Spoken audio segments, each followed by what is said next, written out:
Guys, what is going on? Strong Life Podcast, episode 102, I think. Gonna do this one live on Facebook, see if I could pick up a couple of questions from some of you guys, and got a lot of exciting things going on. First of all, I want to thank my sponsor, Intech Strength. Head on over to intechstrength.com. You can see the new underground strength gym in Scotch Plains was outfitted with Sorinex equipment and Intech equipment. Also got my garage gym setup from Intech, except I am wrestling against my son's Nerf gun collection, taking up all the room. So a couple things going on. Then I'm going to get into these questions from an Instagram post that I put up 5 days ago, and I wanted to collect some questions and comments on there. And so things that are going on now: 2 new underground strength gym locations opened up this month. One of them is inside of a baseball facility, the Full Count Baseball Academy, which is in Middlesex Township, New Jersey. And then we just opened up on Monday inside of the Yeti MMA facility. And we're right next to, we're sharing space inside the building with multiple martial arts disciplines: wrestling, jiu-jitsu, boxing, and then of course there's going to be MMA fighters in there. So pretty exciting things going on. And that's it, guys. That's why I'm super busy. And actually my focus is always the gym, always, working with people kind of on the ground floor. I feel like I have the most impact there. And I think we're going to get into some of those reasons why. I see Sean Parisi joined, Jed Johnson, a longtime friend. Quick story, Jed just signed up years ago before I even owned a gym. We did a seminar together. It was myself, Jed, Smitty, Jason C. Bram, and we actually rented out a banquet hall inside of a hotel. We brought kettlebells, sandbags. I brought some of my athletes in there to demonstrate some of the training. I remember Jason C. Brown brought battle ropes, and it was the first time people had used battle ropes. I mean, we were so far ahead of the curve. It makes me laugh, when I see what I see on the internet nowadays. But man, we made it happen. I mean, we rented a conference room inside of a hotel. And, people tell us now, hey, you can't do that. We were filming in my garage. We went down to the local elementary school playground and filmed. So, when you've got passion and when you've got heart for something, you find a way to make it happen. So let's get to the questions. I'm going for my Instagram. Make sure you guys are following me on Instagram at @Zevenesh, Zevenesh. Hashtag Strong Life. You can find my Strong Life tip of the day. So first comment says, hey coach, I see 244 video views, but no comments. What the F is that about when you offer to help, but people can't be bothered to ask? Zach, I would love to see the Underground Strength Coach Certification Level 2 become available online if you could make that happen, brother. So this question on Instagram was, I find my direction by asking, you guys, what you want me to help you with. What kind of information do you want? That's how the Underground Strength Coach Certification came about, is people were calling my gym on a regular basis that were not athletes. They were not parents of athletes. They were aspiring strength coaches. They saw that I was running my gym while also teaching full time. I was also married and had kids, and people were, I really remember the white collar workers, the accountants, the lawyers telling me, F this job, wearing my suit and tie. I want to train athletes and flip tires and, throw kettlebells around. And it was like cool to see that the early YouTube videos were inspiring people. And Coach Reeve, thanks for joining. Coach Reeve is a big mentor to me. So the question that came from Athletic Performance Training on Instagram. So number one, he said, man, you got all these views, but nobody's asking questions. And I said, yes, that's a big reason why I do less of the online stuff, why I do less of the certifications. because I never want to be in a place where I am working with people who I am more motivated than they are. So if you want information, you've got to be hungrier than I am to get it. You've got to say, Zach, this is the stuff I want to see. This is the stuff I want you to create so I can invest in that thing to learn from it. And that's how I come up with my ideas. I don't like to create things that people don't want. So it's very likely I will not do a level 2 online certification, because now we narrow down the playing field, right? You already have to have level 1 certified, and then there's only going to be a small percentage of people who are willing to become level 2.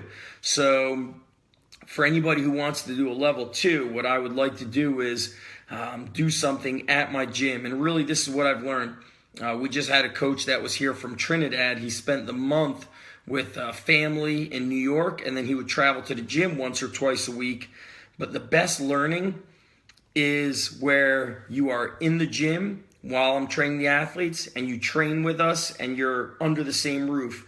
You know, when I first started doing the certification, I came across one of those like memories on Facebook.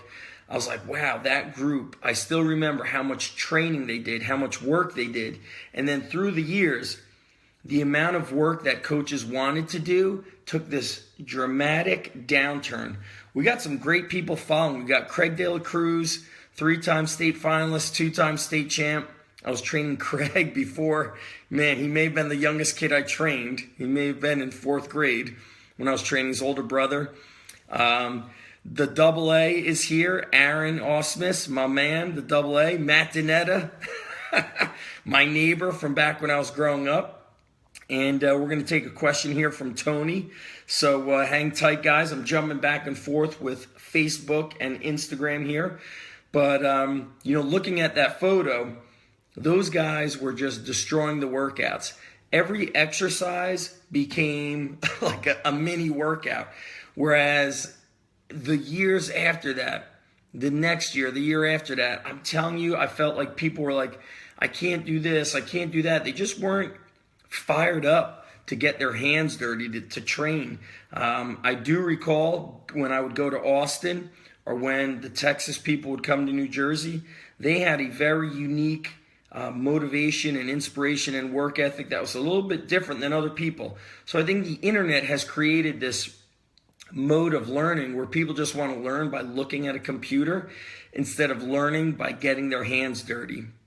And I always share the story of, I flew to California, I flew to Texas, and there would always be multiple people saying, oh man, let me know when you're in my neck of the woods.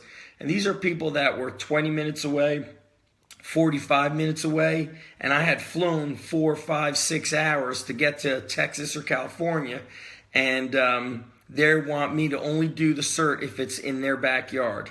So I find that stuff interesting, and also very disheartening, because as a coach, you want to be hungry. And for you young coaches out there who don't have families, who have more free time, you should be on the learning circuit. You should be sleeping in your car, sharing hotel rooms, finding whatever it is you need to do to get to seminars and get more of a live experience versus a sitting back and watching YouTube all day. Let's go to Facebook here. Question from Tony. Tony says, hey, Zach, you never cease to inspire me with what you do. I just wanted to say thank you. Keep killing it. Awesome. Thank you, Tony. All right, let's go to the next question here on Instagram. Coach Bricks says, Coach Bricks here, do you do eccentric work with your athletes? If you do, what exercises do you typically do the eccentric work with? Thank you. Our beginner athletes, we do more of a controlled tempo with them. Our more advanced lifters, they can do their eccentrics faster as well as their concentrics.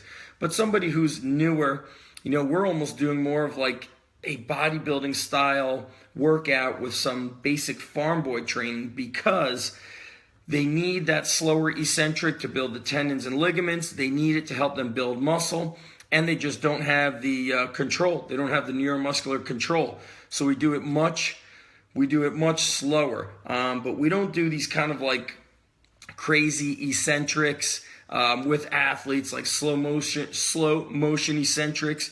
But I'm going to tell you a real cool story from way back in the day when I was bodybuilding. One of the trainers at the gym up in Diamond Gym had read a book or an article from the early days, I think, of Muscle Media magazine, back when Bill Phillips was posting some very aggressive bodybuilding stuff. And the way we would do our training was, and this is for bodybuilding, not sports performances, let's say you were doing leg presses or Smith machine bench press. You would hit your max set of 8 to 12 reps.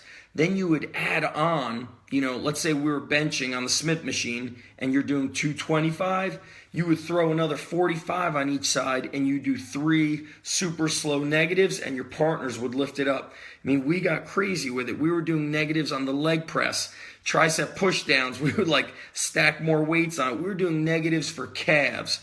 I was walking around sore all the time.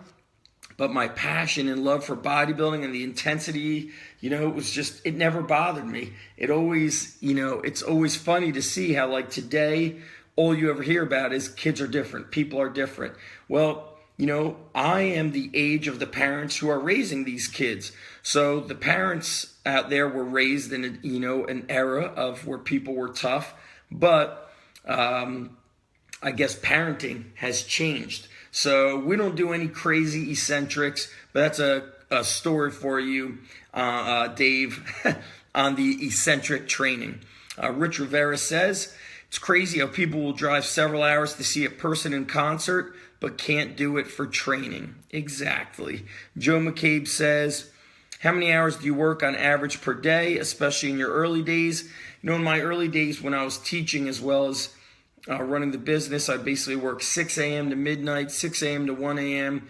I was one of the early guys on YouTube to have a strength show, Underground Strength TV. I was doing that in the early days. So I would work before work, all kinds of internet stuff.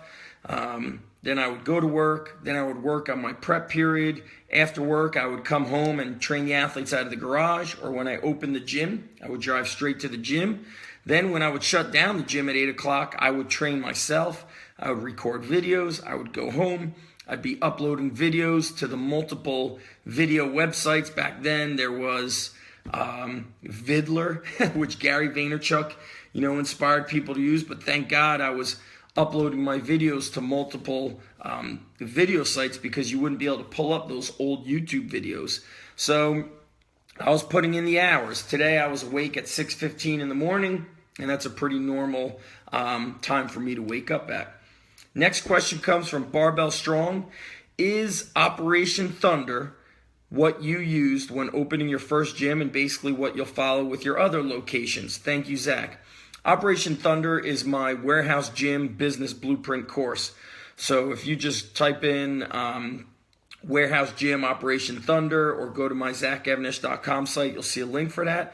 But yes, it's exactly how I started building up the underground strength gym from the garage, training the athletes out of a garage, running a business part-time, to how I transitioned into doing it full-time, and also into transitioning out of teaching and just going online and running the gym. But since then, and probably since the past 3-4 years, I've been a bit disillusioned with a lot of the online stuff. And, my preference is to do a lot more of the brick and mortar, to be working with the athletes and consulting for coaches. What's interesting is a lot of the coaches, they all want business consultations. They don't want any training information. And I tell them, well, that's too bad because training is the business. So it's disheartening to hear how many coaches are like, well, I'm good with all that training stuff. And, you don't really hear that so much from legitimate strength coaches. And I understand, to run a business, you must have marketing skills. You must have business know-how. And being the best trainer does not mean you're going to have a thriving business. And it does not even mean that you will stay in business. So there's a lot of marketing behind, getting your message out there. And also, somebody like myself with the Underground Strength Gym, we're selling dedication and hard work, which is anti everything that's happening. This is the year 2016, soon to be 2017. What's everybody selling?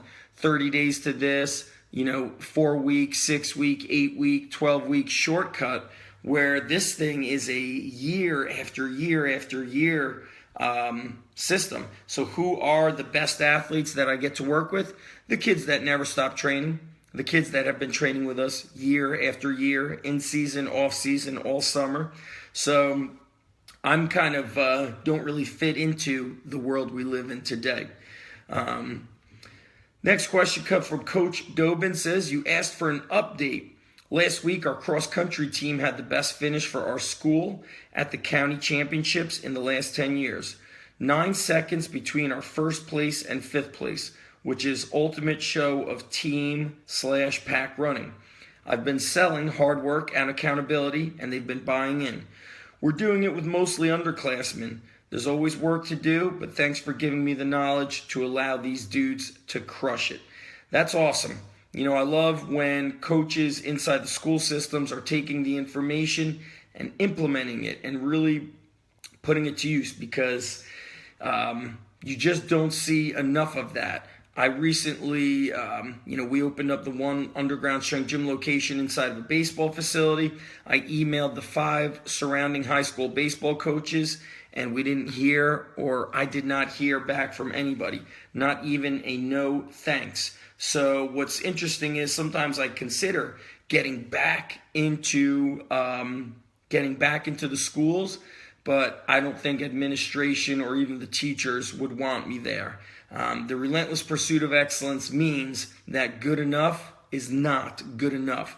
Relentless pursuit of excellence means you're constantly striving to get better, to deliver a better, more improved quality product, and that's what I do when I walk into the doors of any of the underground strength gym locations. How can I be better for this group than I was, not just yesterday, but the group that just walked out the door? Always learning, always improving. Next question comes from George. I'm taking this one from Facebook. And George says, I was about to message you. The Coach B video from your friends on Barbell Shrug, absolutely one of the best videos. Thank you for posting. Yep. Coach Mike Bergner, they just did a full-depth video on Barbell Shrug podcast. Those are my boys. And you could catch some footage of the late, great Chris Moore, the Barbell Buddha. He was so passionate about being around coaches who loved their craft, and they just wanted to spread their knowledge. And it's interesting. I think that's why him and I connected. We were always so passionate about being passionate. We were fired up about excellence and just trying to change the world through strength, and fired up about the little details where you find the beauty in them. When him and I trained together, when they were out here, they did a mastermind at my gym. He taped up the old school Hatfield safety squat bar. And, he was so meticulous the way he taped it up. You just can't fake that kind of passion. And that's when you could see the difference, the fine dividing line of somebody who, I don't want to say somebody who genuinely cares, but somebody whose heart is all in it versus somebody who's just like, I'm just here to get paid. And the way he taped up that squat barbell, it was almost like he was, he was like making love to the barbell. He was so into what he was doing. And to me, that's where I feel at home. I could relate to that. Finding the beauty in these things that people just don't grasp. I don't know if it's something that you could learn or something you're born with. Andy Lavery has a good question here on Facebook. He's asking, with so many strength programs out there, for example, 5-3-1, conjugate, juggernaut method, do you have a particular strength program method that you stick to, or are you constantly experimenting? Thanks for all your info and support. We have a system, or I have a system that I come up with, and it's a blend of Jim's 5-3-1. So we'll utilize a main lift and we'll make progress through the weeks. And then I change the supplemental lifts. So that's a little bit of conjugate work. It's very hard to say, oh, this is the percents we're using. We're using Prilpin's chart and all this bullshit, because I don't train highly qualified weightlifters. I'm training a bunch of kids who the majority of them eat like shit, don't eat enough, have high stress lifestyle. They overdo single sport. They go to bed extremely late. They spend excess time on Instagram or Snapchat or whatever else they do. So there's a lot of things that you might read about in a book that you might be able to apply for yourself. For example, 5-3-1. You want to do it yourself, you know you're going to follow through on it. But it's very different when you're training a bunch of different athletes of different personality traits, different mindset, different goals, different sports, different experience in lifting, different things happening in their home life, different support systems from home. So all these things that you hear about and read about, it's like bits and pieces get put together to be implemented into the training of athletes. And the training of sport athletes is different than the training of somebody who's just trying to be strong. Because a sport athlete needs durability, mobility, strength, stamina, explosive power. They need to add muscle. They need agility. They need to learn how to move. There's a lot of, fine details that oftentimes I just can't put into words when I'm writing or even explaining. And that's why I want people to be at my gym, so they could be part of it and see what's actually going on and experience it. You might think you understand it, or you might, I could see Zach's workout.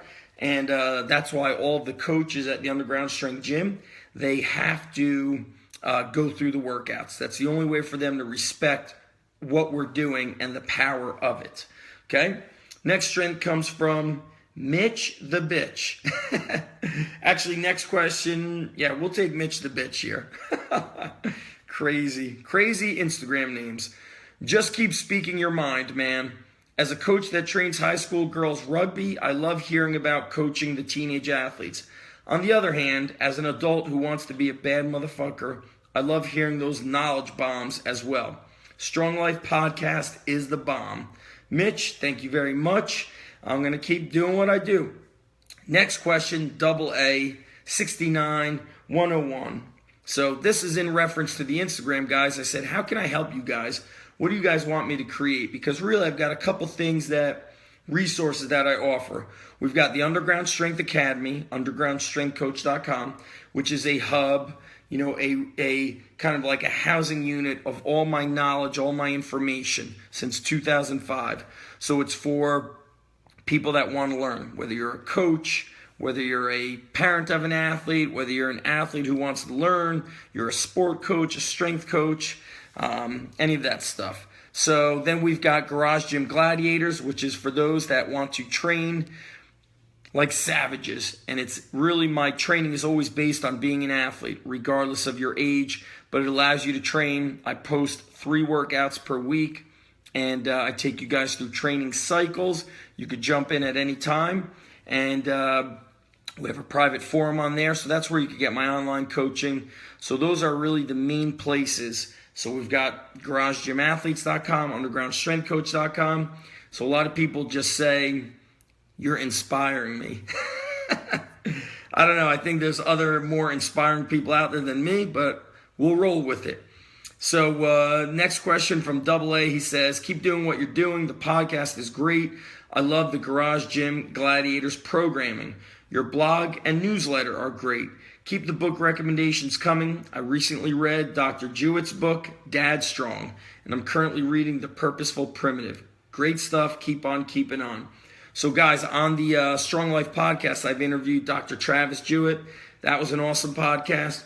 And if you go to zachemnish.com and type into the search engine books, you're going to find a lot of posts updated on book recommendations, book reviews, books that I highly encourage other people to read, both books in the strength world as well as books for business, mindset, and life. And thanks everybody for popping in on Facebook. Fabian right here, signed in and on Facebook, and he's from Costa Rica, and I'm going to tell you a story about him. Super inspiring. He came to New Jersey to do a CrossFit endurance certification back when Brian McKenzie was running it. This is probably 5 years ago. And he wanted to do the Underground Strength Coach cert, and I said, we don't have one, but what you could do is you want to come here a week early, train with us, spend a whole week here, and then you'll be certified. And he did it. And that guy fucking trained every single day, sweating bullets. I remember it was July, I think. It was very hot. And he worked. And I believe that's what a great coach would do. I mean, he flew the 4.5 or 5 hours to get here, spent a week, then he trained, and then I think after that, he flew to Utah to do Jim Jones. So he probably wound up doing 2 weeks in America. Scott Colsar has a question on Facebook. How many classes did you teach in the evenings out of your garage back in the day? I'm always following you and always learning. Thanks for always putting it out there. I would usually do 3 workouts a day, sometimes 2. It depends. I've got a gym in my hometown of Manasquan where we don't have kids ever showing up for a 7 o'clock, even though we had all these parents saying, yes, we would need that 7. We opened up a 7 o'clock. And the only people that showed was a father and son. So we wound up canceling it. So down here I do 2 or 3 sessions at my gyms up north. I don't know what it is. Maybe it's more of a hustle. Maybe people work later up there. That tends to be what it certainly is. So we have a lot of 7 p.m. groups up at my north gyms. So 2 to 3 hours a day because I trained athletes. And that's the typical thing today. But it's interesting, you're training 2 to 3 hours a day, but you've got to do the marketing behind it, and that takes time too. So just for you to do what you're passionate about, the coaching, you end up spending time on, the business aspect of things. Thomas Babiak wants to know, who could you recommend that may help you to create ebooks, graphics, covers, etc.? Derek Brigham. Derek does all my stuff. Okay, let's see what we got next. Next question comes from Ryan at Forge Strength. Ryan's also an underground strength coach. He says, Coach Z, first off, thank you for all the help and all you've done for me and us as a community. My question for you is concerning owning and operating 2 gym locations. First, do you handle the programming for all your clients at both locations, or do you trust your coaches to do that? Second, a tremendous aspect of any gym is the atmosphere the coach brings to the training session.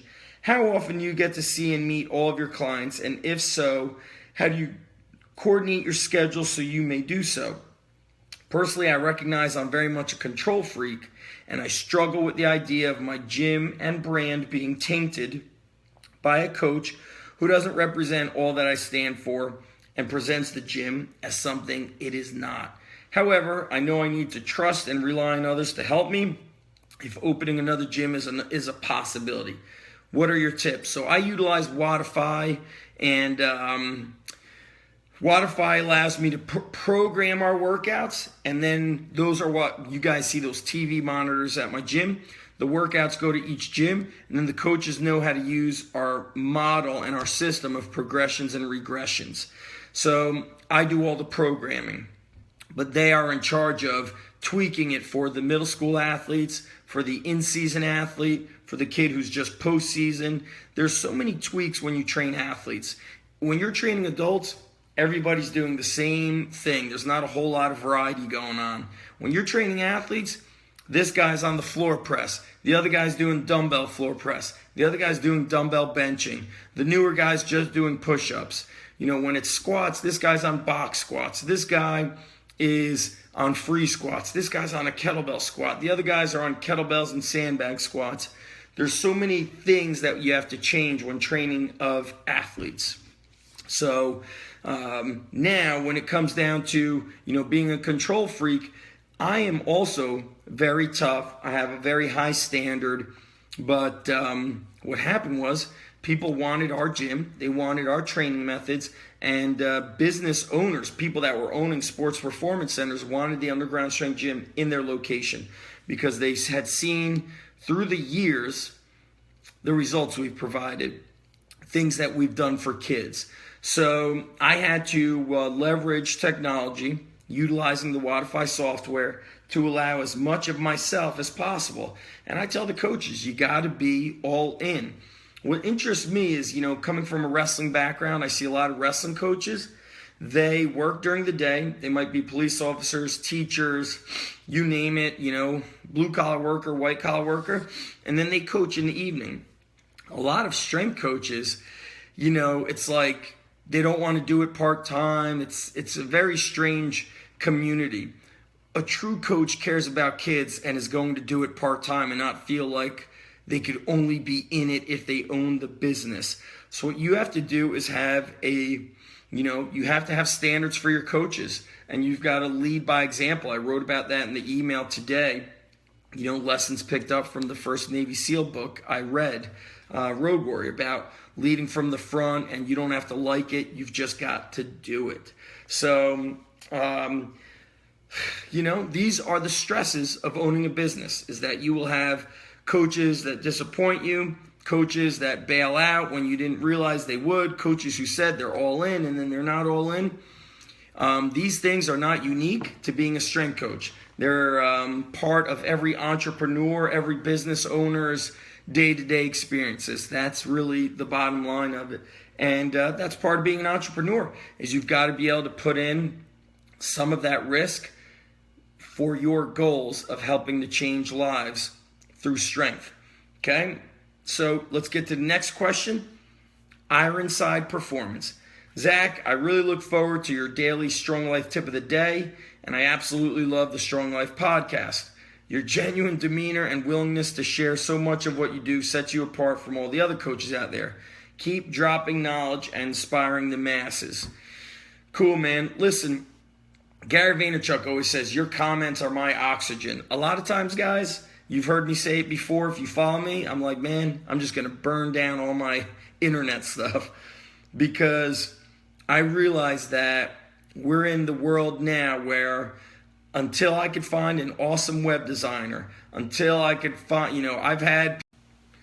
sorry about that, guys, until I could find an awesome web designer, until I find people that are can work, quickly and efficiently, until my marketing, until I have great videographers and all these things, my marketing's just not going to be at the top, and the best information doesn't get out there to the masses. It makes it very tough nowadays. So that being said, you guys, your comments are my oxygen. It fires me up and keeps me going. I'm going to make the last question right here, coming from Nick Dolan. Nick says, why don't you write a nonfiction book about mindset, Dan Kennedy style, probably with chapters written by people you've worked with and admire? For example, I tend to read and listen to audiobooks rather than following people on Instagram, because the value of a book is always bigger. You've got a powerful message which has evolved through time. So I would sure as hell invest in your book, even though I would have to pay twice its cost to deliver it to my country. Nick, thank you so much. Nick is from, I think Nick is from Russia, I'm pretty sure. And guys, this is what I like to do. I'm going to put it out there for anybody that could help me make this happen, and of course I'll pay you. I want to take 365 Strong Life tips of the day, and what I would need is a Word document. You go back 365 days ago, and you send me, you number it, 1 through 365, and you send me a link to each video all the way back then. And then I'm going to use a company called Rev, I believe it's called, and they will pull all the text from the they will pull the audio and the text from the video, and then I'm going to have a Strong Life Tip of the Day book that I'd like to put out there. And tomorrow I'm going to be connecting with Josh Bryant, Jailhouse Strong guy, help me do some Amazon stuff. So I'm going to definitely get my book out there. It's super hard, guys, to actually, I don't want to say balance, that's a bad word, but to get it all done. The gyms, the growing of the gyms, the making sure my coaches are getting paid very well, taking care of them, doing great stuff, and then also providing for the strength and conditioning community. So Nick, thank you so much. This is the last question. This comes from Y. Larisla. When life gets in the way and you hit a wall, let's say you just lost your job or you've moved, etc., what things do you do to reset your mindset and continue to attack your goals? Great question. Great way to finish this off. I'm going to tell you this. Here and there, I've always done stuff alone. And here and there, I get to do stuff with a partner. And I find that just having maybe a mentor or a friend that could kind of give you the proverbial punch in the face and that says, look, you could do this, and this is just a test, or this is a test that's an opportunity for you to do something bigger, to do something better. And then I think about people that I see who have missing limbs, or you hear about people who have to find their food by, searching through garbage dumpsters. Then you realize, like, your life is not bad. If you're holding an iPhone, your life isn't bad. If you're on Instagram and own a computer, how bad is your life? See, opportunity is everywhere, and obstacles are opportunities in hiding. So what's important to do, which I wish I need to do more of it, is to surround myself with other like-minded people on a regular basis. Because when you're always leading, it takes a lot of energy out of you. So when you have people around you that fire you up, it may have been Napoleon Hill who said this, Jim Rohn, those motivational speakers from back in the day, Les Brown, they say you are the average of the 5 people you hang out with. And if you never hang out with other people and you're always leading and coaching and guiding people, it becomes tough for you to kind of build off of one another. So, finding like-minded people would be huge. So that's it, guys. That is the end of this Strong Life podcast. I got to run, and I want to thank everybody for tuning in. I see some of you just tuned in. I will post this. This video will go on my YouTube. It's going to go obviously on Facebook, and then I will pull the audio, and it's a Strong Life podcast on iTunes. So head on over to ZachEvnesh.com. You guys can see the category that says Strongcast. You'll catch all the prior episodes. Make sure you subscribe. And if you really love, the podcast, you got to hook a brother up with a 5-star review so other people could find out about this. Head on over to intechstrength.com. Get yourself some hard charging weights. And that's it, guys. I'm out. Talk to you later. Peace.